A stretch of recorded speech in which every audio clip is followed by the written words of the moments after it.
দুপুরের সেই বসন্ত দেখছেন, আমাদের মহাকাশ বৃষ্টিতে পুরো আকাশ অন্ধকার হয়ে আছে এবং নদীর পানিগুলা বেড়েই চলেছে প্রতিনিয়ত। আর এখন বর্ষা মৌসুম, এই জন্য পানি বাড়বে, এটাই স্বাভাবিক। এই জন্য যারা নদীর আশেপাশে যাদের বাড়িঘর আছে, আপনারা সবাই ছোট বাচ্চাদেরকে সতর্ক রাখবেন, কারণ পানি এমন একটা জিনিস, এটা আসলে সবার খুব প্রিয়। ছোট বাচ্চা এবং বড় যারা আছে, পানি দেখলে এরা আসলে আনন্দে পুরো ভরপুর হয়ে যায়।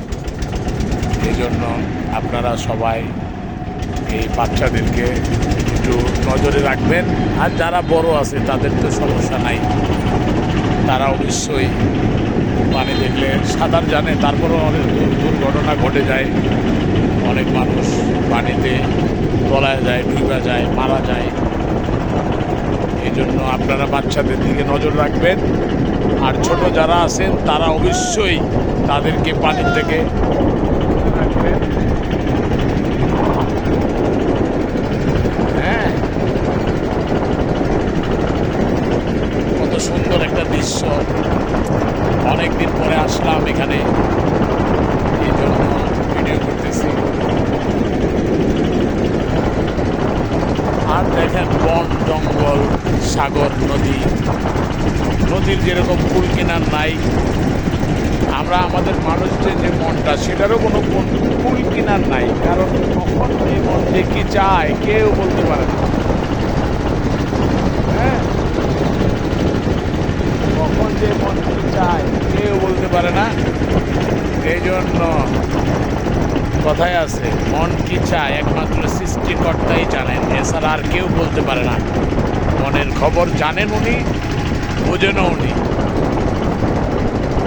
আর আপনার সাথে যারা দীর্ঘদিন বসবাস করে, বিশেষ করে আপনার স্ত্রী, উনি একমাত্র জানেন আপনার মনের খবর, যে আপনার মন কখন কি চায়। এছাড়া আর কেউ মনের খবর রাখেন না এবং জানেনও না। আপনার স্ত্রী জানে যে আপনার মন কখন কি চায়, কারণ দীর্ঘদিন সে আপনার সাথে বসবাস করে। উনি ছাড়া আপনার মনের দুঃখটা কেউ বোঝে না। এই জন্য আমি বলবো সবাইকে, যারা বিয়ে শাদী করেছেন অবশ্যই নিজেদের স্ত্রীর দিকে খেয়াল রাখবেন। কারণ ওই মেয়েটা শ্বশুর তার বাপের বাড়ি থেকে আপনার বাড়িতে আসছে সারা জীবন আপনার সাথে থাকার জন্য। কখনো তার মনে কষ্ট দিবেন না, দুঃখ কষ্ট নিয়ে তার সাথে ভাগ করে একসাথে জীবনটা চালিয়ে যাবেন।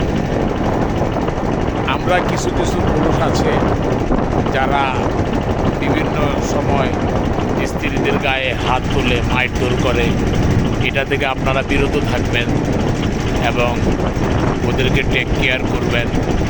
কারণ সে তার বাবার বাড়ির সমস্ত কিছু ত্যাগ করে আপনার সাথে চলে আসছে।